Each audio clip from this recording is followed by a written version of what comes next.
Anything wrong, Davey? Yeah. I got paid today. Oh, yeah, I know what that's like. No, you don't understand. They laid me off. I got one of these. Yeah, I know how that feels. You know what I like to do? Yeah, I know what you'd like to do. You'd like to find the guy that did it. Rip his still beating heart out of his chest and hold it in front of his face so he can see how black it is before he dies. Actually, I was thinking about filing agreements with the union. Well, the world's a twisted place. Round one, fight!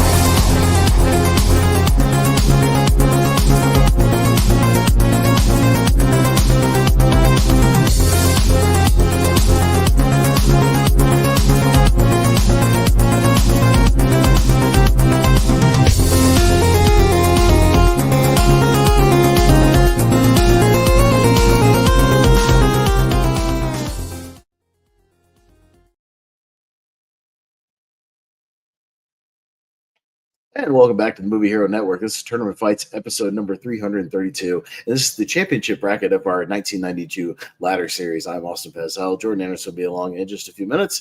And I've got a great panel here to help round out our 1992 ladder series and talk about these good 1992 movies. We weeded out some of the bad stuff throughout the week, so I think we've actually got a pretty solid list of movies here tonight. But let's bring them in. And first, starting out with the guy who's been helping us out with these ladder series and makes the bracket for us, Mr. Malcolm Lay. How's it going, Malcolm? It's going good. And yeah, I don't realize I didn't change my name from when I did speak from the past, but I'll just leave it there.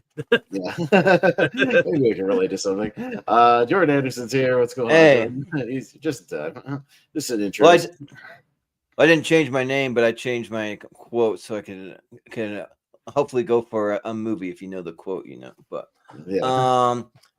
but I'm looking forward to this. Yeah, just the championship. So this is when we got to get more serious. I mean, we've been pretty good about it for 92 versus the family series, which is wacky. So yeah, I'm looking forward to it.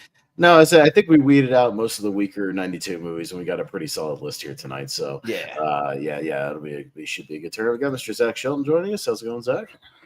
Good. Yeah, I watched 2 movies for this, so now I've watched half of the movies from the bracket. So, and I always enjoy doing championship episodes because it gives me a chance to watch more movies. So, thanks for having me. Yeah, and he's been joining us all week, and I know he's ready to roll tonight. Mr. Jonathan Caro, how's it going, Jonathan? Out of breath. No, I just got back from running, and let's just get to the championship. Some heavy hitters, some great ones, some underdogs in this championship. So, yeah, I think we have a pretty good championship episode here. Yeah, cardio. Sure Yeah, I went hiking for 2 hours today, so cardio. And a guy who knows all about cardio, Mr. JPO, Jordan was just in this time. 2 hours. I hike 3 to 4. Don't patch that up. Yeah, welcome JPO. Joining us here tonight. How's it going? But I forgot to mention that I did watch one for this. That's all I had time for, but I watched one, so I'll tell you what it is when it pops up. Same here. So yeah, how it's going to work tonight is we have taken the Sweet 16 from part 1 Monday night and the Sweet 16 from part 2, and Malcolm's got them in a nice handy dandy half bracket this evening to see what rounds it out. The Elite 8 from the episode this evening, whatever movies those may be, will then move on to face the competitors from 1991, and then we'll just see what actually wins that championship bracket. So it's all simple. You guys are all Tournament Fights veterans. You know how it works. Just give us those quick thoughts. We'll keep it a nice and breezy short episode this evening with the half bracket. But Jordan, you know what it is. Championship time means it's main event time. So let's get take it over to Bruce Bruffer.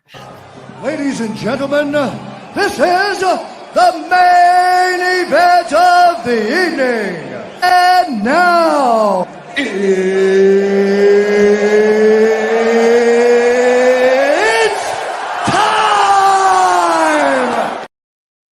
it's time. All right, Malcolm, it is time. What's our first matchup here for the half bracket this evening? Got A Few Good Men versus Bob Roberts. All right. JPO, kick us off here tonight. What you got? It might be an early J-Bros movie, Jack Black for Bob Roberts, but one of the greatest, not the greatest debate. Oh, no, I'm sorry, we've done the stats already. But yeah, Few Good Men able to get my vote here. I think, again, you can never go wrong with a what the fuck's his face script. That guy, Sorkin. Aaron Sorkin. Aaron Sorkin. Yeah, that's. I was going to say Oliver Sorkin. I don't know where I was thinking. Yeah. Oliver Stone. Oliver Sorkin. Oliver. Yeah, that's right. Oliver Yeah. Storkin. Yeah. Oliver Storkin. Yes. Jonathan. Bob Roberts. That was a very good surprise. I really liked it. It holds up very well in terms of how politicians campaign. I mean, there are some scenes that are very eerily prescient, and also comical, but sharply comical. So, and Tim Robbins, Tim Robbins had a hell of a year with this one and another movie we'll talk about tonight. And he does a very good job acting and directing. So yeah, it's a really good first watch. But my vote will go to this quote because I love this quote. Who the fuck is PFC William T. Santiago? Yes, Jack Nicholson's opening line just kills me every time. But you know how evil he is based on that tone of dialogue. He's great. The whole cast is great. Tom Cruise, Demi Moore, Kevin Pollak, Kevin Bacon, Kiefer Sutherland.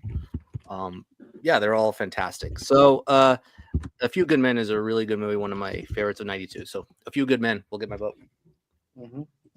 Yeah. Zach. I'm going to go with the movie that I've seen of these two, and that is A Few Good Men. I think it has great performances and a good story. So A Few Good Men. Mm-hmm. Yeah. Malcolm, what do you say? Yeah, Bob Roberts is one of those movies I'm surprised it doesn't get talked about a lot. Like, I thought it was really good.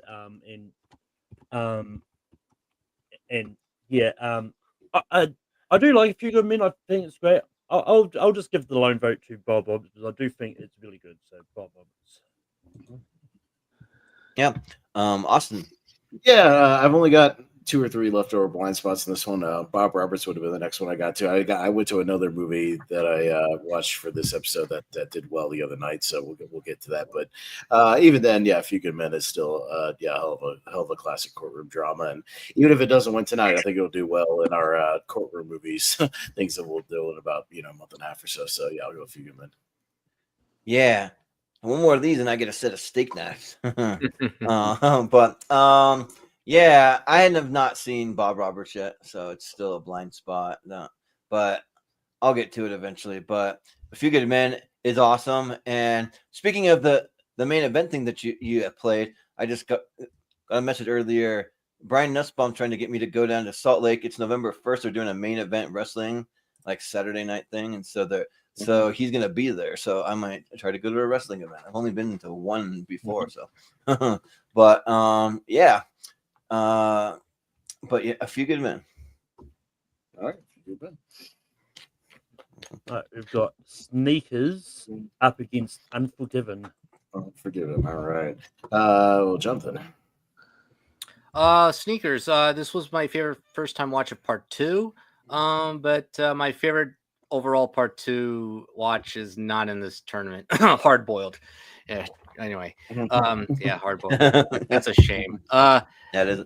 But no, Sneakers was a really good first time watch, and I really was into the sneaky thriller, no pun intended, when they have to hack into this system. It's kind of, it is very sneaky, but it's kind of a chess match when all is revealed in the second half of the movie. And it's quite, and I'm going to say it again, it's eerily prescient in terms of technology, in terms of how we are, in today's society, using advanced technology, especially with AI looming around the corner.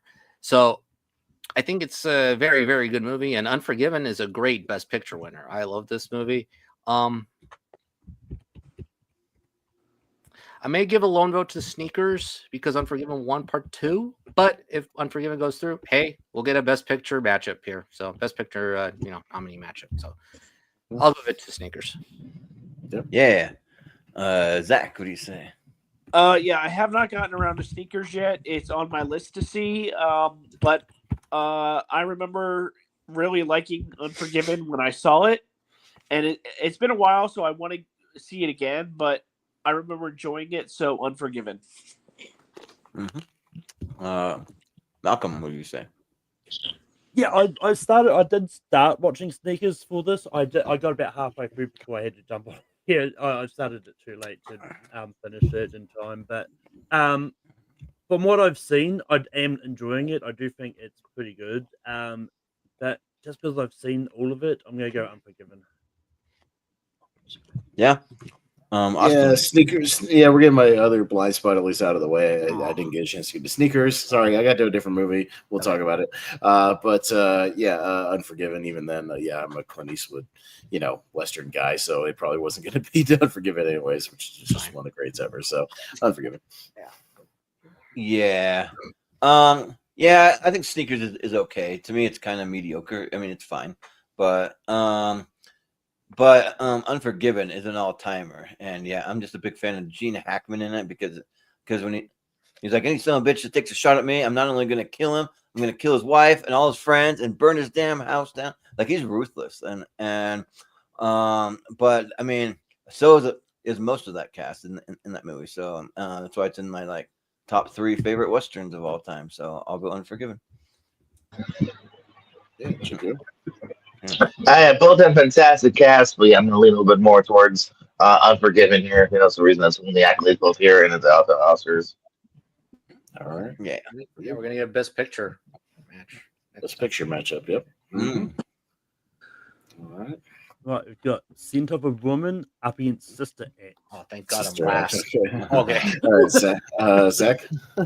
Yeah, so we'll actually get to talk about one of the movies that I watched for this, and that is Sister Act. I thought it was I thought it was a good movie. It took a little while to get going, but once it did, I enjoyed it until the end. Have not seen Son of a Woman, so I'm gonna go with Sister Act. Yeah. Malcolm, what do you say? Yeah, I like Sister Act. I think it's a really good comedy, and like Whoopi Goldberg's great in it.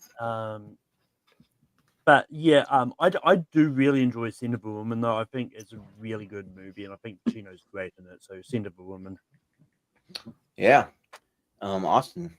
Yeah, no, they're both about on the same level for me. I think they're both fairly entertaining. Sure, does Son of a Woman get kind of a bad rap just because Pacino won for it, and maybe he shouldn't have won for that. Yeah, but I still think it's like a solid movie, and it was a crowd pleaser at the time, and still fun for what it is. So I'll go Son of a Woman. We'll see if we get 3 Best Picture nominees in a row. That'd be interesting for tournament fights. 3 going through. Yeah. What was the crossover we made the other day? Something son of a something. Son of an Encino. Encino. Oh yeah, that woman. Yeah, yeah, an Encino woman. Yeah, that's what it was. Yeah. I'm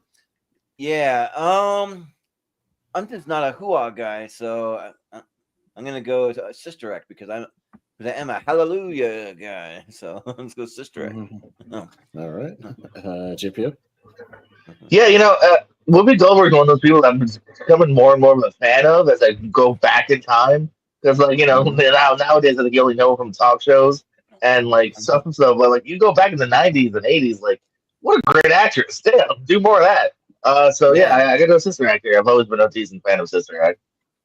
All right. Yeah. Jonathan.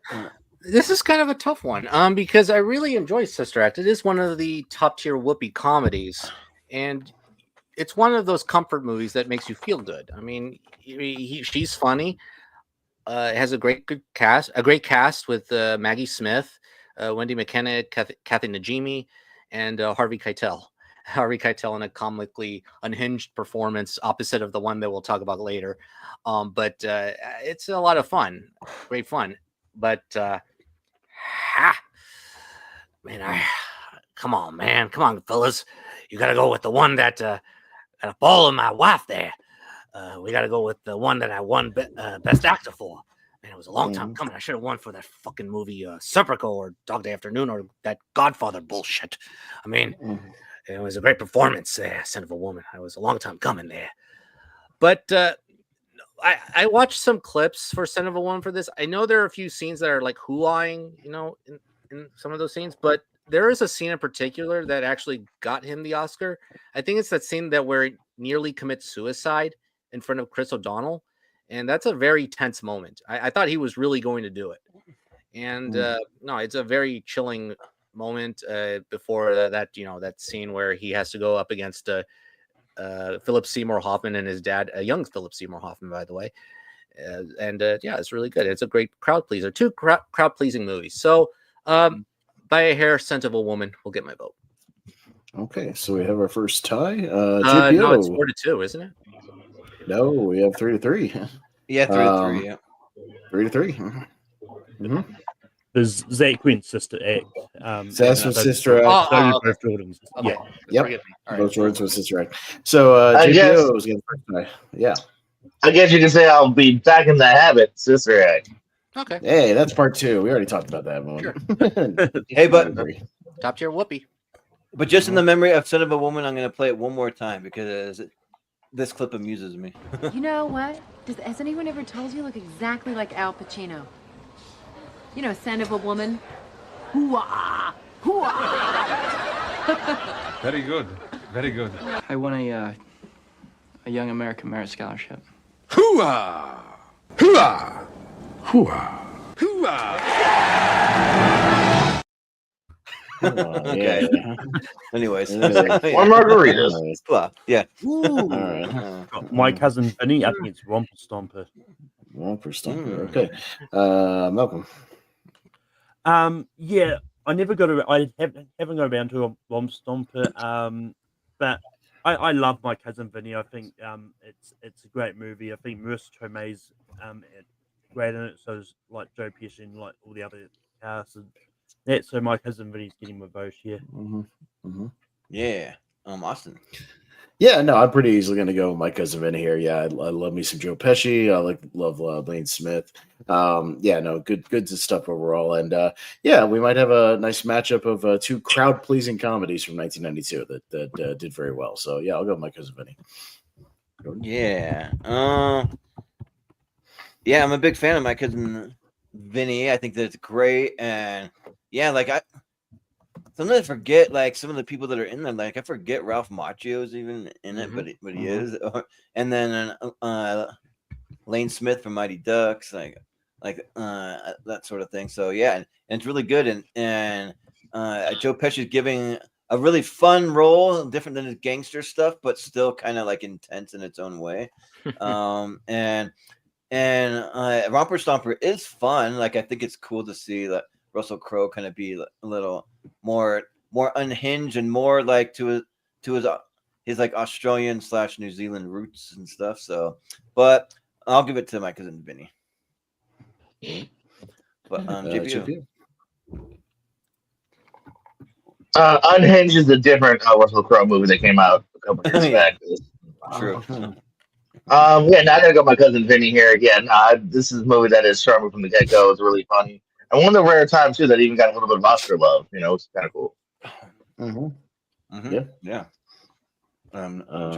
Jonathan. Yeah, this is easy. I'm not a fan of Romper Stomper, despite a very good Russell Crowe performance, but My Cousin Vinny, it's a top tier comedy. I love My Cousin Vinny. It's a really sharp, funny comedy with Pesci and Tomei in the forefront. I forgot who plays the judge there. He's very good in it. Yeah, it's a Fred Gwynn.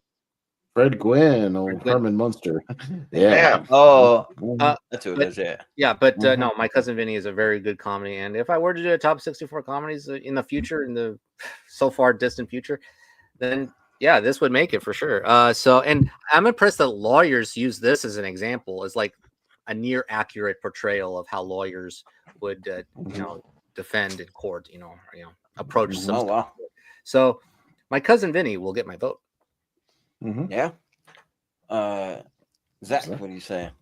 Yeah, I haven't seen Romper Stomper, but I have seen My Cousin Vinny, and I did enjoy it when I saw it. I thought Marissa Tomei and Joe Pesci give really good performances, so My Cousin Vinny. All right, yeah. My Cousin Vinny with the clean sweep. Fast. By the way, Sister Act, $30 million budget, made $231 million, which in 1992, that's a monster hit. It was like a top 10 movie of 92 box office. Wow. That's a monster hit. 92, that's a lot of money. All right, anyways. A different time back then. Under Siege against Wayne's World. Okay. All right. So I mean, yeah, no, this is not bad. I mean, again, two kind of hits for different reasons. Yeah, nice action hit and one of Seagal's better movies. And yeah, Wayne's World's a lot of fun. I played a clip of it. I guess Jordan missed. I played an Ed O'Neill clip from Wayne's World. I love Ed O'Neill. Nice. In that movie. He's Yeah, really funny. same here. The very dark diner owner. Where he's just like, did you rip his heart out and see how black it was on the inside? It's very funny. No, he's great. So I'll go. We'll keep the comedic train rolling. Let's go Wayne's World. Yeah. Well, hey, if you have to spew in this, there's a little tiny cup, yeah. But yeah, Dana Carvey. Like the more that I like watch stuff from him and like clips from SNL and this podcast, like he is just like the impression master. Like he's so good, and he loves to do it too. He just like if you watch his podcast, he's just throwing out the impressions. Whereas like other people, sometimes they may be a little more hesitant to do them. They don't want to be like called on to do them all the time. But like he'll just throw them out there, and he's great. And yeah, I'm a big fan of Wayne's World. So yeah, let's do it for Wayne and Garth and the Mirthmobile, Wayne's World. And I don't really care about Under Siege. So okay, yeah, JP. Most definitely gonna champion Wayne's World there. I love Wayne's World. I think they really a fun view of these characters. Again, maybe one they mentioned in a skit, but Mike Myers created such a really fun world between these two here, outside of just the basement studio show here. Rob Lowe is so skeezy fun. I mean, come on, guys. Rob Lowe, yeah. Cassandra's. Oh, she will be mine. Oh, yes, she will be mine. Gun rack. Why would you buy me a gun rack? I don't own a gun, less one than necessitate a rack. There's lots of fun side characters. The Ed O'Neill takeaways where he starts talking to the camera. Come on, like it's really fun from beginning to end here. Robert Patrick cameo, got a little T2 up in there. So yeah, Wayne's World. Excuse me, only I'm allowed to. Me and Garth are allowed to talk to the camera. Yeah, yeah. Also, they don't bow to any sponsors. None. Oh yeah. Oh, little blue pill. Yeah.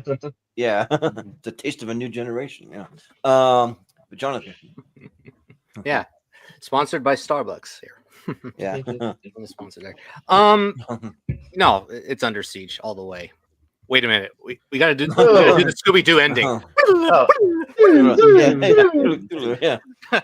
No, Under Siege. It's a good movie. I rewatch it for a different reason. Mostly for Tommy Lee Jones and Gary Busey. They're a lot of fun in this movie. They're great maniacal villains here. So they really steal the movie. But we do not pronounce Milwaukee, and actually it's pronounced Milwaukee, which is Algonquin for the good land. Alan Cooper in a very good cameo. Yeah, we're not worthy. We're not worthy. No, but Wayne's World, it is a great comedy. It is a great comedy. I rewatched it this year, and it holds up very well. And while I acknowledge that 1992 was not like the best of cinema years, I do deem that 1992 is a real good year for comedies, and Wayne's World is definitely one of them. So yeah, Wayne's World will definitely get my vote here. Because in Wayne's World, they're magically whisked away to places like Delaware. Hi, I'm in Delaware. But Zach, what did you say? Yeah. So while I do really enjoy Wayne's World and it's a good comedy, I'm more of an action guy. So, and I really enjoy Under Siege. So it might be the lone vote. So I'm going to go Under Siege. JPO got me off guard there. Well, it's a great comedy, Under Siege. I love it. It makes me laugh. It is kind of funny. Yeah. It is kind of funny. Kind of. Yeah.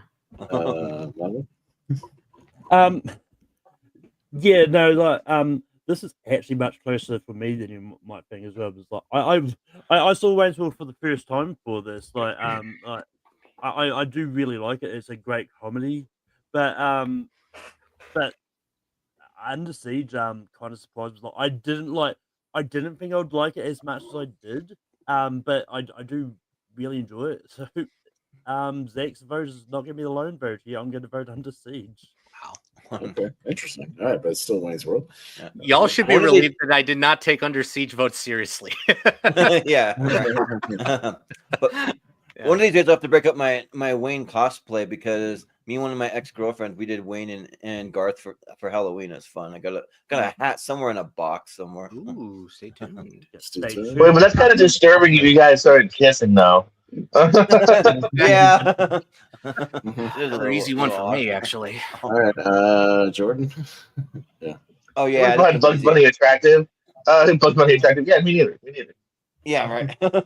When you put on the makeup and that, yeah. But so I haven't seen Hoffa, but Stay Tuned is one of my absolute favorite first time watches. And speaking of Wayne's World, they do like a Wayne's Underworld or something like that, a spoof on there, and then they're doing all kinds of crazy. So they do like a Looney Tunes thing that they go on The Price is Right or like something like The Price is Right, but and then they even like do like a Three's Company thing where like John Ritter's like it's like screaming on it. But yeah, so Stay Tuned is great, and I don't know how I've never heard of it until now because it's definitely a Jordan movie. So yeah, Stay Tuned.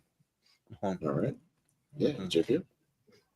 Yeah, I'll go with Stay Tuned as well. I don't love it, but I do like the concept a lot, and I'm a big John Ritter guy. So yeah, Stay Tuned will get my vote. Yeah. Jonathan. Yeah, I'm not the biggest fan of Hoffa, the movie. I think Jack Nicholson's performance is a little clownish for me, with his over-the-top accent there. But DeVito does a great job directing. There's some great cinematography. So it is interesting. I prefer The Irishman. It was a great portrayal of Hoffa from Al Pacino. But no, it was kind of interesting. No, Stay Tuned. It's a good comedy. I was laughing. Interesting perspective about television and how media is used. The third act does go on a little too long with the rap sequence. I didn't love that. It went too long. But no, the rest of the movie did work. So, wow, we're having a comedy train rolling here. So let's get Stay Tuned. Yeah, to the next round. That music video, the Salt and Pepper thing, it's like that. Like they're like pretty much saying like we definitely got the rights to this song, but not many others. So we're gonna milk it, yeah. But Zach. Yeah. So I haven't seen Hoffa, but I did really enjoy Stay Tuned. It has its comedic moments, but also I enjoy the creativity of all the different things that they go through and all the different channels. So Stay Tuned gets my vote. Yeah. Malcolm, what did you say? I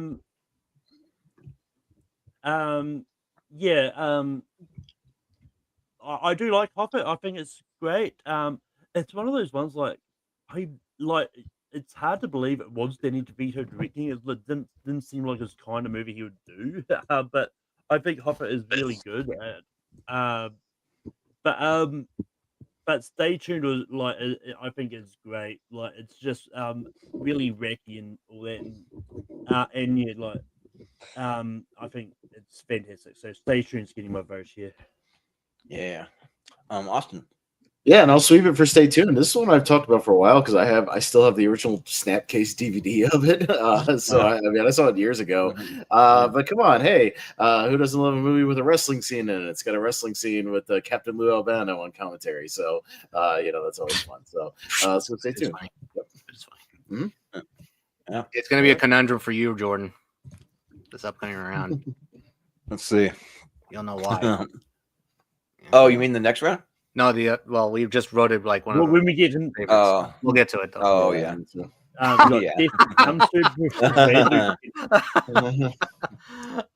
funny. All right, JPO. Well, Harvey Keitel does really bare his all in Bad Lieutenant. And by that I mean his penis. No, I'm more of a Death Becomes Her guy. I think it's a funny, darkish comedy here. Hey, and look at Meryl Streep with her head turned around. Death Becomes Her with my vote. Jonathan. Yeah. So, Bad Lieutenant is a really good action crime drama, a really good character study. Harvey Keitel does give a ballsy performance, no pun intended, by the way. But he portrays, like I said before, he portrays a lecherous, nasty character. One of those characters you do not want to hang out ever fiction or nonfiction. And no, he is great in this movie. Yeah, it's a very good movie by Abel Ferrara. But funny story, I think that with Death Becomes Her, it gets better and better the more times I watch it because it just gets funnier, sharper, and the banter between Streep and Hahn, they're really good together. And Willis does give one of his few very good comedic performances. And the three of them together is great. And one of the few Zemeckis movies that I want to put it like up there, top tier with like Back to the Future and Who Framed Roger Rabbit and Forrest Gump. But no, Death Becomes Her is a fun comedy. And yeah, I would rewatch it every spooky season. So just for rewatch's sake, Death Becomes Her, and we'll keep the comedy train rolling, I guess. Yeah. Sure. Zach, what do you say? Yeah, so now we come to the second movie that I watched for this, and that is Death Becomes Her. I've wanted to see this for a while just because I've heard how good it is, and I think it's a good movie, but in a way, outside of the great performances, I was kind of expecting more, but maybe I'll get more on a rewatch, and so I only got what I got from a first time watch. And I haven't seen Bad Lieutenant, so I'm going to go Death Becomes Her because I've seen it. That's exactly how I felt. Yeah, watch it more times. Yeah. Yeah. Malcolm, what do you say? I don't know if there's enough, but we could do a tournament of movies that have become stage musicals. There's Death Becomes Her. Death Becomes Her has definitely become a musical. It's become a musical recently, and but yeah, I do like Death Becomes Her. I think it's great. I need to I definitely go back to it. But I did watch Bad Lieutenant for this. I really enjoyed it. I thought it was like action packed. Like it doesn't waste any time. Like I think it's only like an hour and a half or something. Like it's short. And it's just a lot of fun. So I'm gonna go Bad Lieutenant here just slightly. What, Bad Lieutenant's a lot of fun? Whoa. Well, that's what I mean. It's cool. Drugs, death, sexual assault, all for the kids. Yeah, but awesome. It's fun for the whole family. Bring the kids. No, these are two that I watched like both about a year ago, just kind of not even prepping for like this tournament, a year in advance, just ones that I'd filmed the gas for. I'd owned the Bad Lieutenant Blu-ray for a little while. Death Becomes Her, I think, was on Peacock. They were both really solid movies. I was one to fill in some of my Harvey Keitel gaps. He's great. Death Becomes Her, just a really entertaining movie, and little shades of the substance in there, just a little more over the top, comedically. So I mean, kind of a little bit if you think about the themes of both those movies. I'll go Death Becomes Her. It was a really nice, surprise, entertaining comedy, so I really enjoyed it. Yeah. So I watched Death Becomes Her for whatever first part it was on, 1 or something like that.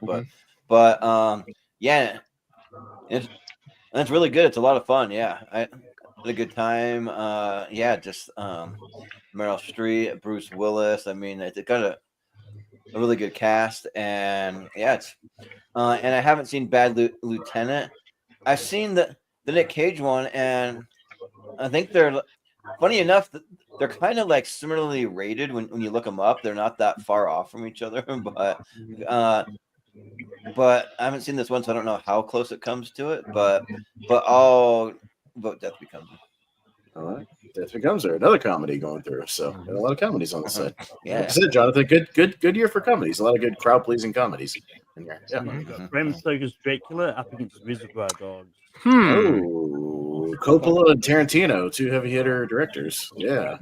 All right, Jonathan. Yeah. This is a very interesting matchup because these are top tier movies that I deem are solid but not great.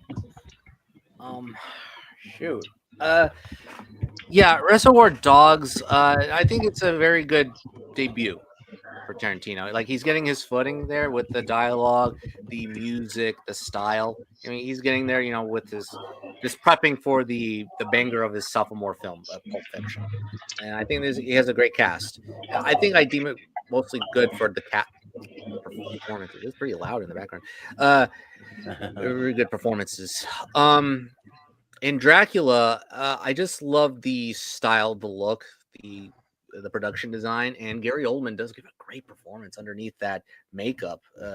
Both the human Dracula and both of the vampiric Dracula, and it is very scary in the second half of the film. And despite the bad Keanu Reeves performance, I think it's a very good ensemble as well. Winona Ryder, Anthony Hopkins, and Michael Keaton. This is actually close. I'll go Bram Stoker's Dracula. Yeah. Zach.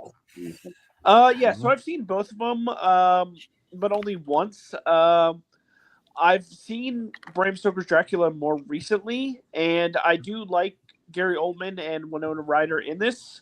I think there are some performances that aren't as great, like Keanu Reeves, but I still liked it overall.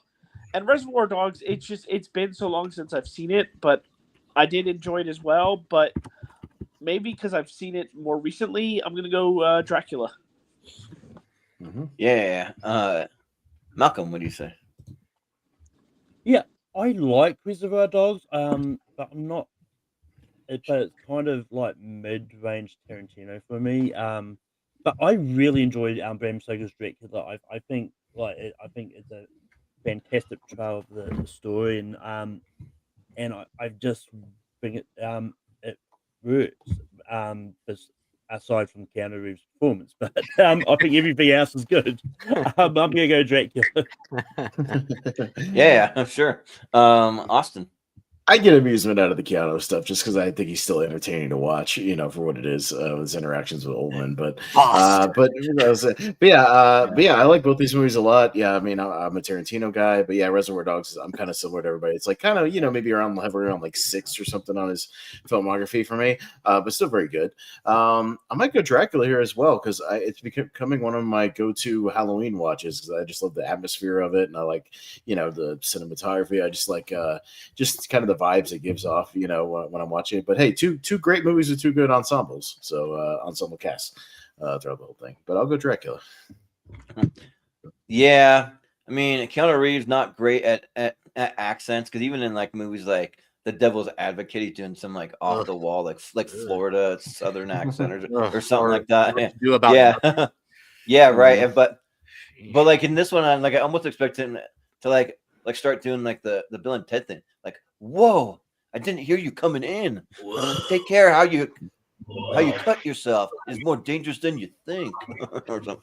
Like, but I still like it probably more than Reservoir Dogs because it has all the characters that like from like all like the popular lore of like the Dracula. It's got the Van Helsing. It's got Renfield. It's got like a lot of those characters in there, and it's fun. So, I mean, it's not the greatest vampire movie by any means, but it's fun. So I'll go Bram Stoker's Dracula.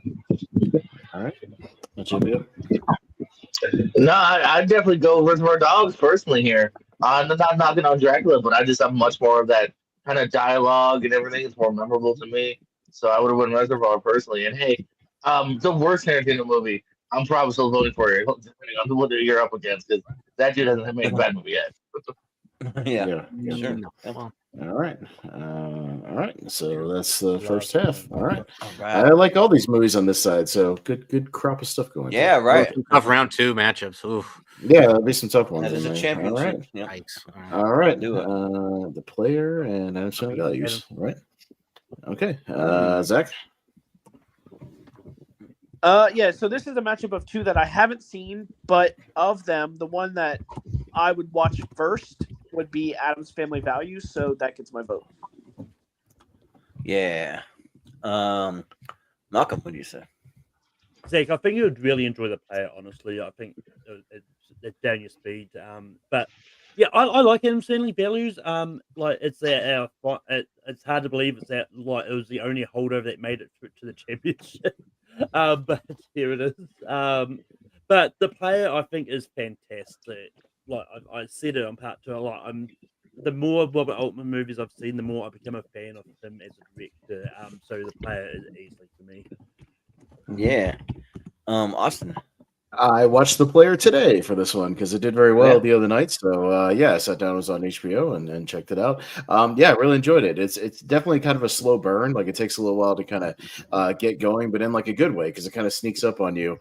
The puzzle it kind of lays out, and yeah, I won't spoil the ending, but the way it kind of ends to bring the whole movie full circle, like really comes together really nicely. I enjoyed it, and yeah, a lot of really good cameos from like real actors throughout the whole thing. So that was a lot of fun. And yeah, oh my god, the screening at the end of the movie with the ending killed me. That was awesome. With the guy selling out. If you've seen it, you know what I mean. The writer guy who completely sells out to his original premise. You know what I'm talking about if you see the movie. But The Player, yeah, it was a nice surprise. It was really good. Jordan? Yeah. The Player's good, but I don't know. Like I'm not probably quite as high as some of you guys, but I do think that it is good. But yeah, I'm just kind of more of an Addams Family Values guy, and I love all the stuff when they're at the summer camp, like the gods of our tribe have spoken, and they say, "Do not trust anyone, especially Sarah Miller."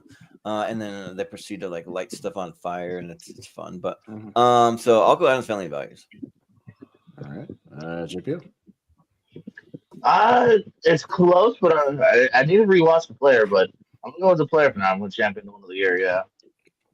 Okay. Jonathan. Yep. Sorry, Ryan. This is the end of Addams Family Values here. Yeah, I like Addams Family Values a lot. Very good comedy, but I'm going with the other comedy, The Player. It is kind of a comedy, a murder mystery comedy, kind of Hollywood thriller. Kinda.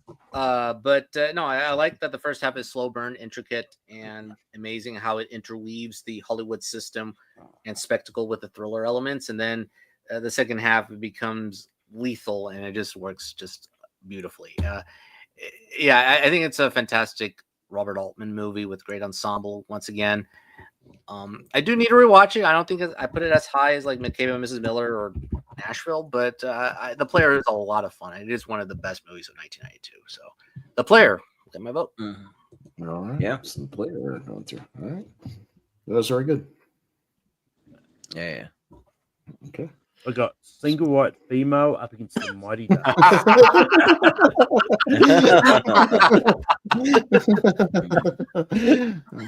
Wow. That's right. All right, Malcolm. I finally got around to watching Single White Female for this. And I think it's a really great thriller. And just like a lot of good naked Bridget Fonda and Jennifer Jason Leigh as well. I do like the Mighty Ducks. I just came to it too late. I'm not as in love with it as some other people are, but I'm going to go Single White Female here. Yeah. Austin, what do you say? No, both of these are very good. Yeah, again, I watched Single White Female about a year or so ago. I had blind bought that Blu-ray as well. And yeah, it was a good thriller and one that definitely, has been ripped off of a good many number of times over the years with a similar premise. I think they're going to remake it again here very soon. And yeah, I'll champion a few kind of underdog movies here tonight and some fresh ones. So yeah, I'll go Single White Female, but I do love the Mighty Ducks. Yeah, I mean the Mighty Ducks. It'll teach you all about teamwork. They hammer that in a lot. But it's fun though. Like I love it, and I actually love hockey. Like I kind of wish I would have played more when I was younger because we had like a local ice rink that I would go to from time to time, and like skating kind of came naturally to me. I don't know what it was, but I could just skate circles around a lot of people. But I haven't seen Single White Female, but Jennifer Jason Leigh though is a phenomenal actress, and I mean, despite everyone says, "Oh, they're naked in this," I mean, I think it's just good performances is what it sounds like. So, but I haven't seen it, so I got to go Mighty Ducks. But GPU. That's quacktastic. Mighty Ducks one I've always grown up on. That whole trilogy here, so that's it for Bombay, Mighty Ducks. right. Yeah, Coach Bombay. Yeah. Yeah, Jonathan. Quack. Yeah, Gordon Bombay. Every time I see Emilio Estevez, I just go Gordon Bombay, just because I do like that character throughout the trilogy, despite its diminishing returns. But no, the Mighty Ducks is it's a good movie. I enjoy it quite a lot. It's you root for them to do well, and yeah, it's just a good family film. And Single White Female, totally the opposite. It's a good thriller, but it is very chilling. It's a chilling movie. It does run out of steam a little bit towards the end, but it is a chilling film with two great performances. You don't know who's who, and it is tricky. And yeah, Bridget Fonda is good, but it's really Jennifer Jason Leigh who steals the movie. She's really good in this film. So sure, I would like to have a murder mystery thriller matchup. No, why not? Single White Female. Okay. Yeah, but the Mighty Ducks though is a movie that like always taught me as a kid that there's no I in team, but there is a me in team. So I'd throw that out there when I played sports. There is a me. But yeah, Zach. Yeah. So I haven't seen Single White Female, and it was actually not until last week that I saw the Mighty Ducks for the first time for the part 4 of the Family Mystery Tournament. I had only seen D3 of the trilogy, so I really enjoyed it, and in my opinion, it's my favorite Emilio Estevez performance. So I'm gonna go with the Mighty Ducks. Okay, so we have another tie. So Jonathan, scoot it up to you. Wow, this is a weird one. Yeah. Yeah, Underdog, Single White Female. Sure. Okay, Single White Female. All right.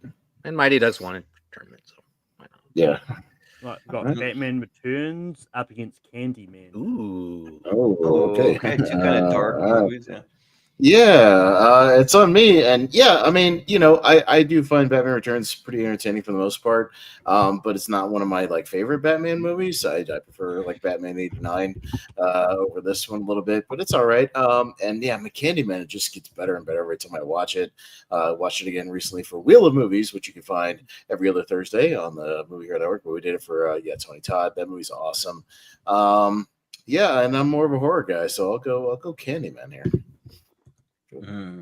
Yeah, this one's tough because they both have creepy, interesting characters with a lot of personality and stuff. I'll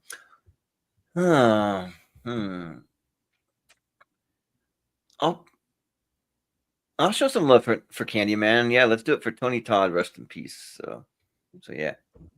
JP. It's a tough one here. Yeah, no, Candyman goes through. I'm totally cool with that, but I think I gotta go Batman Returns. I did those first 3 Batman films. I'm a really big fan of here. I like when Burton started with the first 2. DeVito again is another guy who kind of killed it in the '90s. So I think it's a really dope film. I'm gonna go Batman Returns. Yeah, it's very close for me. Jonathan. Yeah, that's a good round. Yeah, I'm in the minority of Batman Returns. I think that Burton was more focused of setting up a fashionable wintry Gotham than building a coherent story. I think it's really just highlighting the supporting characters of Catwoman and Penguin. They're great, but the Bruce Wayne and the Max Schreck storylines are just, I don't know, they're discombobulated and uninteresting. And yeah, it's just an okay sequel. Whereas Candyman, it is scary. It's a scary film with great performances from Virginia Madsen and Tony Todd. Yeah, Tony Todd is quite scary as the titular character. So I'm gonna go with Candyman. Yeah, it is a very good horror film. But I did forget about Michelle Pfeiffer as Catwoman. Yeah, she is really good. But Zach. Yeah. So again, Candyman is a horror movie I haven't seen yet. I might be watching it in October. But I did enjoy Batman Returns when I had the multiple times I've seen it. It's not one of my favorite ones, but I do enjoy the performances. So Batman Returns. Yeah. Malcolm. Yeah, I like Batman Returns. I think it's good. But I love Candyman. I watched it for the first time for this, and I think it's just a fantastic movie. Like Tony Todd's performance is great. And yeah, it definitely makes me interested to get this the sequels as well. But Candyman gets my vote. All right, so Candyman. Will do. All Yeah, right. that's enough time yeah. to say Candyman. The Candy Candyman, Gentleman. but Candyman has a great opening score with that organ music when it comes in. Oh, it's so good. The Phil Glass score is awesome. For that movie. Yeah, It's so great. good. Muppet Cal versus White Man can't jump. Oh Okay, man, yeah, two heavy hitters here, Jordan. Ooh, man. Yeah, these are two of my favorites in this tournament, man. Shoot. I know White Man Can't Jump did win one of the parts, but at the same time, like it deserved it, and it's kind of like it deserves to keep pushing on, kind of for me. The Muppets Christmas Carol is for me the best version of a Christmas Carol. But yeah, White Man Can't Jump though. I'm a basketball guy, and like the trash talking and like all that stuff. They do the street ball in a really cool, like gritty way, and yeah, the Rosie Perez, haven't heard, like doing even more trash talking on the side, like she's awesome. So yeah, I'll go White Man Can't Jump. JPO. Yeah, definitely White Man Can't Jump for me here. Yeah, again, no call to the other one here, but it's the performances, it's the dialogue that I'm instantly going to be drawn to more than a Muppet movie. Yeah. Jonathan. Yeah, this is one of the tougher ones. Yeah, Muppet Christmas Carol is a lot of fun. This is one of those traditional Christmas movies that anyone could watch. Anybody with a great soul could watch. It's just one of the best Muppet movies for me. Probably my favorite Muppets movie. Yeah, just Michael Caine delivers a great performance as Scrooge. And I love how they utilize the Muppet characters and good songs too. Yeah, so I like it very much. And White Man Can Jump, I was happy that it won part one, despite the issues that I had, but I was like rooting for it in the end. And White Man Can Jump is a really good movie. One of the top favorites from director Stanley Kubrick, by the way, if you know that. He really loves this movie. And I think it's because of his, I think because of his homesick. He was homesick when he was in England. And I think he reminded him of America when in New York. But even though this takes place in California, but no, White Man Can't Jump has a great chemistry between Snipes and Harrelson, con artist chemistry, and I think Rosie Perez is the secret ingredient to this movie. I think she's dazzling and has the common sense to get Harrelson's character out of his addiction. That Snipes is that is why I referenced at some point in the movie, and I think she should have gotten a supporting actress nomination. And I like that the third act goes into a different avenue than I anticipated. So, and I do love the ending. So I'll go with White Man Can't Jump. It's a really good movie. But yeah, they thought Rosie Perez would be a great commentator for that Mike Tyson fight, and it didn't work out so well. Not so much. No. It's like really random to see her there. But Zach, what do you say? Yeah. So this is another matchup of one I've seen and one I haven't, and I really enjoy White Man Can't Jump. I enjoy the chemistry with Snipes and Harrelson, and the basketball action and the story, and it has my birthday twin in it, Rosie Perez. So White Man Can't Jump. You haven't seen Muppet Christmas Carol? No, not yet. Wow. Watch that for Christmas this year. You got to do it, Zach. Yeah, gotta do it. So, Malcolm. But Jonathan, you actually reminded me of something I meant to say when we were at Bad Lieutenant. Apparently, Bad Lieutenant was one of Martin Scorsese's top 10 movies of the 90s in general. Really? Yeah. Which I found interesting. But yeah, I like White Man Can't Jump. I think it's good, but I love the Muppet Christmas Carol a lot. It's my go-to sort of Christmas movie every year. So I'm getting Muppet Christmas Carol is getting my vote. But it seems like a Tarantino pick. Like it's a good character study for Bad Lieutenant. So no, I was talking about Scorsese. Well, yeah, I know. I was just saying, like it seems like one he might might like. I mean, I don't know the guy, but it seems kind of like his style. But Austin, I'll go White Man Can't Jump. Yeah, but I do love Muppet Christmas Carol. But yeah, let's go White Man Can't Jump. Great movie. No. All right. The White Man Can't Jump. Yep. Right. We've got Aladdin up against family Okay, matchup. so one actually is fun for the whole family. Yeah. Legitimately. Yeah, it is. All right. Sure.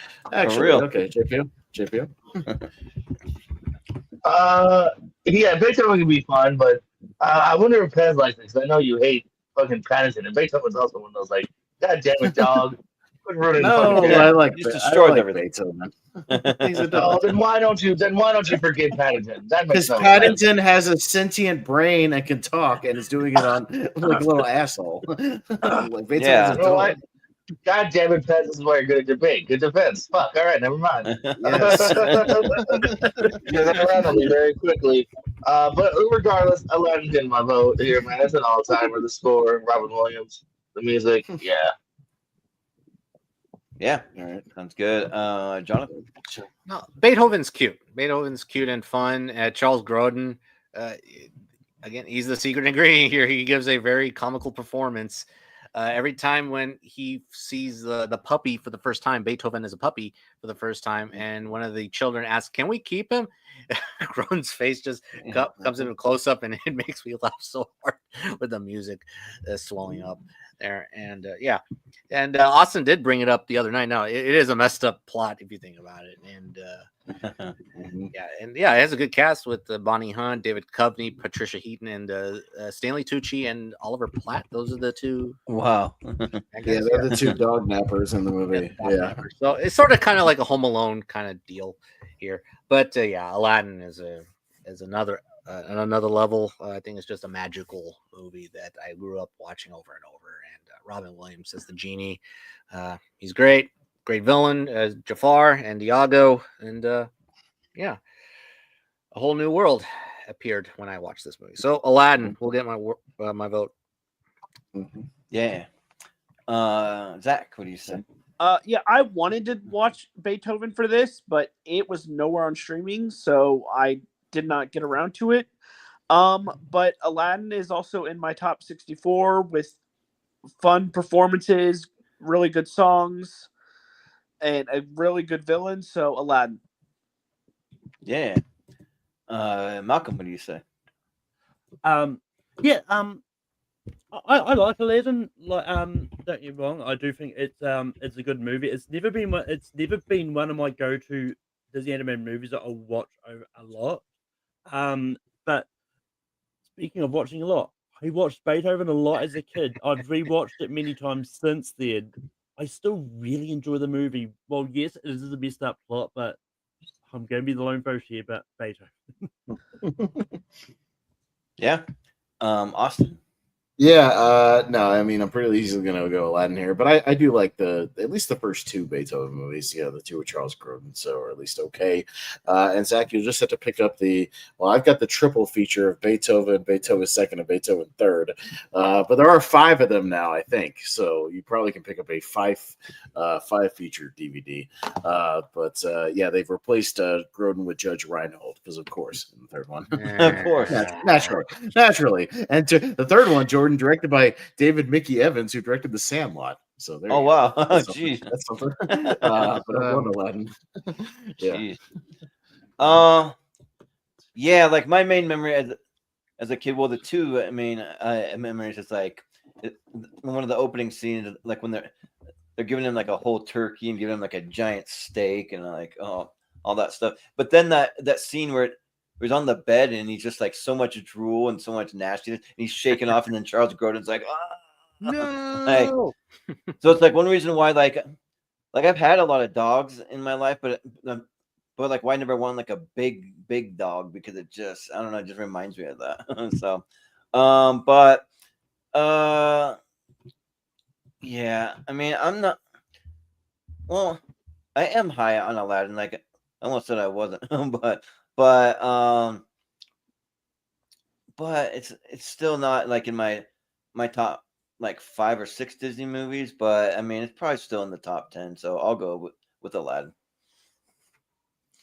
GPU. That's it. Oh, okay. You went first. Okay. I just You. looked it up. There's eight Beethoven movies. Oh, Eight. geez, I was way off. Yeah, Eight. there's 3 straight DVD movies. Like one, Beethoven's Big Break, which is technically considered a reboot of the series where he becomes a movie star. Beethoven's Christmas Adventure, because a lot of these things are a Christmas movie. But then Beethoven's Treasure Trove from 2014. So That dog is still alive. well, I don't, it's probably the same dog. I mean, you can get a big Saint Bernard that just all the big Saint Bernards kind of look like Beethoven, so it's really not that hard to find one. Yeah. But you have to go to number 9 though, because of Beethoven's Ninth Symphony. You gotta do one more. It's funny. Super Cop and Buffy. All right, Jonathan. Ooh, that would be an interesting matchup. Buffy versus Michelle Yeoh. That would be awesome. Now, Buffy is my only blind spot. I thought I had seen every single movie on this championship, and now Buffy I had not seen. But Super Cop rocks. Super Cop is awesome.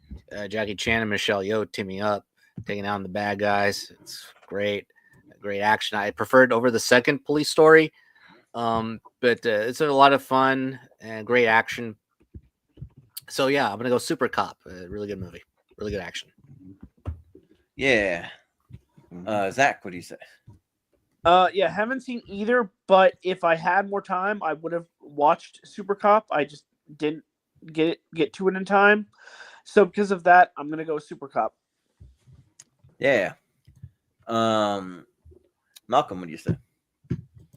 Yeah, I haven't got around to seeing Super Cop. I'm not a big martial arts movie guy in general anyway. Like, it's one I would have watched if it was the only blind spot I had left to watch. But I think Buffy the Vampire Slayer is a good movie, and yeah, so Buffy is getting my vote. Yeah. Austin. I'm not going to run through them, but go look up the ensemble cast for those Beethoven sequels. They're bizarre. Okay. They all have like well-known people in them. It's like really weird. Like everybody's getting paychecks. But yeah, I'm going Super Cop on this one. So go look it up. It's weird. I'm not going to rattle them off here, but yeah, if you got time. Yeah. I mean, Buffy's all right, but yeah, Super Cop is awesome, or AKA Police Story 3. And yeah, like it's weird how these movies are released. Like I can't remember if this is the movie that we brought it up for the other day or something, but like they're released in like different years, like all over the world. It's just kind of interesting, but it's really good. And yeah, I'm a big martial arts like fan of like Asian cinema of almost any kind. So yeah, I'll go Super Cop. All right. GPU. I know I've seen some of those earlier Jackie Chan ones. I'm not sure. I know something my dad used to do way back in the day. But so that unfortunately I do have to go Buffy, which like I said, I don't love it nearly as much of the show, but there's a lot of charm to be had here. So Buffy was my vote. All right. Yeah. Zach, what'd you go for again? I missed Super you. Okay, so Super Cop wins. All right. There you go. All right. Just quickly while we were talking about this matchup, in one of the Beethoven sequels, Christy Swanson, who was in Buffy the Vampire Slayer, is in one of the Beethoven sequels. Wow. Yeah, and that same movie has Morgan Fairchild, Udo Kier, and Jeffrey Combs. What? What a weird ensemble. That's weird. This is a weird matchup here. Yeah, it is. You're going Ross and School Ties. All right. Zach. Yeah, I'm gonna make it short and simple. I'm gonna go with the one that I have seen, and that is School Ties. Okay. Yeah. Malcolm, what do you say? Yeah, I like School Ties. I think it's good, but I love Glengarry Glen Ross. I think it's a fantastic movie. So Glengarry Glen Ross. Yeah. Austin. Yeah, I'll probably go Glengarry Glen Ross here. School Ties. I've seen it once, but like a long time ago. And Glengarry, like it's not like an all timer for me, but man, if it's on, yeah, it's pretty damn entertaining, and yeah, a hell of an ensemble cast. And I was just gonna say, for School Ties, it's our second Randall Battenkoff movie because he's also the player. He's a weird, like, random actor, but I recognized him when I was watching this. So he's in that Molly Ringwald movie where she's pregnant. But anyways, he was around a little bit. But I'll go Glengarry going Wes. Yeah, I mean, I actually quite like both of these. Oh, wait a minute. Our third, he's also in Buffy the Vampire Slayer. Oh, boy, it was everywhere. Oh, wow. It's a third movie from Randall. What's his name? Yeah. Yeah, sure. But yeah, I think the clincher that kind of gets over the edge is the writing in Glengarry at Glenn Ross is just excellent. Like David Mamet, like he's awesome. And I really wish that I could have gone to see the Broadway one that's going on now with like Bill Burr, and I can't remember who's all part of that like Broadway thing that's going on.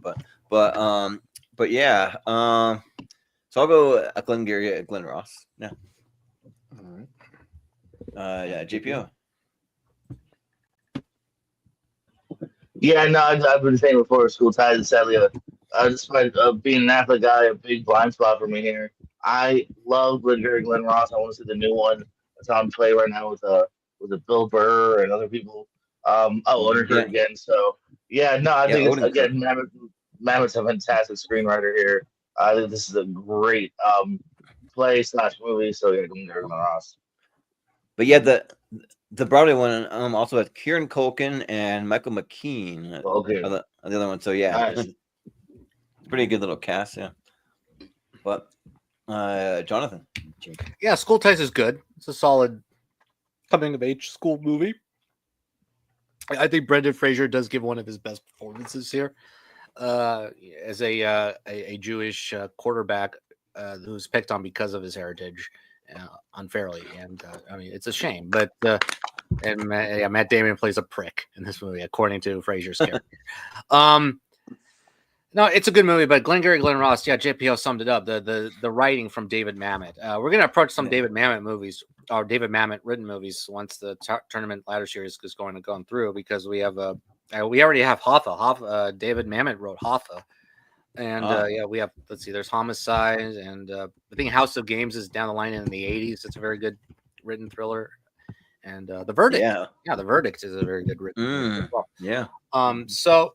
Yeah, great cast all the way through. So I'll go with éxito a cualquier precio. Yeah, right there in the curse. Right there. So, Glengarry Glenn. Yeah. All right, well, be Glengarry. Okay. All right. All right. Chugging right along here. Might be the last match. We've got three ninjas. Oh man. That's all on turn fights. All right. And it is. All right. Not that fun for the family if you watch one false move. No, especially don't let the kids watch the opening scene of One False Move. No. Like it will scar them for life. No, scar them. Yeah. Yeah. All right. But Malcolm. Yeah. Three Ninjas is good. It's a good family movie. And yeah. But I watched One False Move for this, and I really enjoyed it. I think it's a really good movie. So yeah, One False Move gets my vote. Yeah. Austin, what do you say? Yeah, no, I mean, I have fun with Three Ninjas. You know, it's an old childhood favorite and whatnot. And, Home Alone kind of meets, Ninja Turtles, stuff like that. It's fun for what it is. I watched One False Move finally because I'd had the Criterion for a little while. So it finally gave me a reason to bust it out. And yeah, this is great. Great crime thriller. Billy Bob Thornton is ruthless in this movie. Just absolutely ruthless. Yeah, he's an absolute psycho, but really, really good. And yeah, this might be Bill Paxton. You can make an argument. This is right up there in his, top 3 roles of his career. He's really, really good. And great storyline. Yeah, the violence in this movie is it's very, very disturbing, very kind of realistic. It hits you in the gut. So yeah, I'll go One False Move. And Gene Siskel's number 1 movie of '92, by the way, on their the best of list that year. Really good number 1. Mm-hmm. Yeah.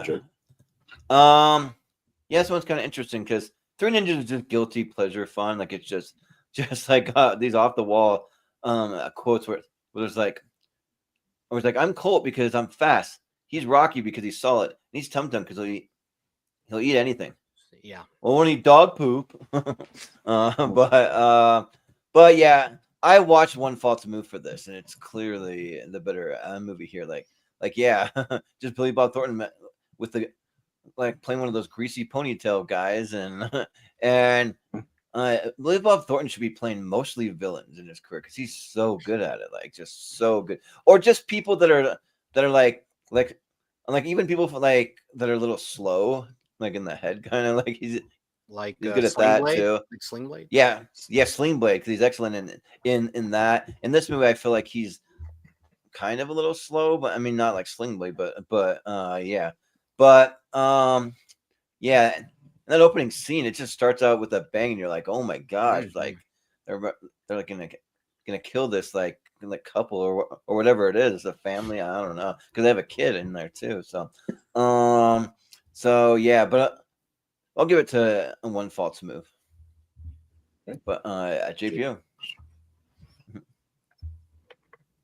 you're muted, buddy. I don't think I'd ever even heard of One False Move until this tournament. So that's a big blind spot for me. So I'd give it to Three Ninjas. Yeah. Jonathan. Yeah, it's funny because I watched Three Ninjas for this tournament, and for the first time. I hate the score though. The score is terrible. I really don't like it. It's not very like kids. Yeah. It's it started okay, just the three kids, getting training with his curmudgeon of a grandfather. I like that the grandfather is curmudgeon and not overly sweet. But Austin's right. The movie does kick off when the bubbling idiots appear. They're fun. Yep. Yeah, they're a lot of fun. And that got me to marginally like it in the end as a 90s Saturday morning TV show kind of level. And whenever I see somebody that's pulled over, I'm like someone got a ticket. Yeah. Shut up. It is kind of fun. So they and the grandfather, they rescue the movie for me. So it is fun. But I do have the criterion for this One False Move movie. No, this is a fantastic crime thriller. I really enjoy One False Move. This is in my top 10 for sure. Bill Paxton does give one of his very best performances here as a sheriff who wants to make a difference, who wants to go up the ranks, per se, to impress they're FBI officers, right? They're FBI investigating? No, I think they're just LAPD detectives. They're just LA guys. Yeah. From what I remember. So, especially Bill Paxton is, because he just wants to be in a big city, he wants to be a big city cop, so just doing. I looked it up. They're FBI agents, 2 FBI agents. I just watched it. I could have sworn they were just LAPD guys. Same here. Okay. Yeah. Well, anyway, but he wanted to depress him, and then when there's a great moment where he's eavesdropping on the conversation, and his feelings get hurt, and his charisma is disappears. And that's great acting there. And the third act with the surprise, I'm not going to give it away, but I did not see that coming when I first watched it. It is great. And Billy Bob Thornton and Michael Beach too. Yeah, they're both chilling as well. And Cindy Williams does give Cindy Williams, she does give a great performance as well. So I'll go with One False Move. It is an underdog crime thriller. Really good movie. Great Gene Siskel pick as best movie of the year. And also it was on Ebert's top 10. Yeah, I think it was his number 2. Yeah. So, LAPD detectives Dud Cole and John McFeely are investigating the case after. All right, thank you. Yeah, I was gonna say, he wants to impress them because he wants to move out to a big city like that. And become a big city cop. Okay, but Zach. Yeah, so this is interesting. So I haven't seen One False Move, and I have seen Three Ninjas, but from what I remember, I liked Three Ninjas, but I wasn't overly impressed with it. And you guys have kind of sold me on One False Move, so I'm going to go One False Move. All right. Yeah. All right. False Move. It's very raw and gritty, but it is good. Yeah. All right. Well, that's it. Let's hit the speed round and see what wins the championship. Let's do it. Now, is there anyone out there who wants to go fast? Anybody? I want to go fast. Hey, get him a suit. Hurry up, make it snappy. Let's go. Hustle up, hustle up. All right. Well, let's kick it fast. We know what to Get do. him a suit. Yeah, we got some good matchups here. Yeah, we got our best picture matchup. Yeah, A Few Good Men and Unforgiven. It's on me. Ooh, I'll probably still go Unforgiven here, but it's close, Jordan. Yeah. It is really close. I was thinking, what if you swapped cast for these two movies? It could still work, like if they just had them play like the opposite roles. But yeah, I think here I'll go Unforgiven. Yeah, actually, I can picture Hackman doing Nicholson. Yeah. But yeah, I'll go A Few Good Men here personally. Good men. All right, Jonathan. Damn, this is a good matchup. They're both in my top 10. Shoot, I'll go with Clint Eastwood. Still, Unforgiven. All right. Yeah. Sorry. I'm gonna go with A Few Good Men. Okay. Nothing. Unforgiven. Unforgiven. All right. Go through. Yeah. Yeah. Okay. And the winner So of these is that comes the- to holdovers as well. Yeah. So Unforgiven is going to be a holdover into 91, right? So, all right. Yeah. It deserves it. This one into the Elite Eight. Yep. Yep. Sister Act up against My Cousin Vinny. Oh shit. Okay. Good comedy and crowd pleaser. Jordan. Yeah, it is a good comedy match, but I think I got to give it to My Cousin Vinny. That one just hits me a little more, and it's hard to beat Joe Pesci in the '90s, so I'll go with that. JPO. What, does he make you laugh, Jordan? Does he make you laugh? Like a fucking clown? He does. Oh, okay, well then thank you. That's what I was trying to do. So yeah, no, I gotta go Vinny here. Vinny. All right. Jonathan. I mean, yes, he is funny in this movie, and he does wear kind of a clown suit in the beginning because he had no choice. True. Yeah, but My Cousin Vinny edges it out for me. I really like that movie, so My Cousin Vinny. All right. So. Yeah. My Cousin Vinny. All right. Malcolm.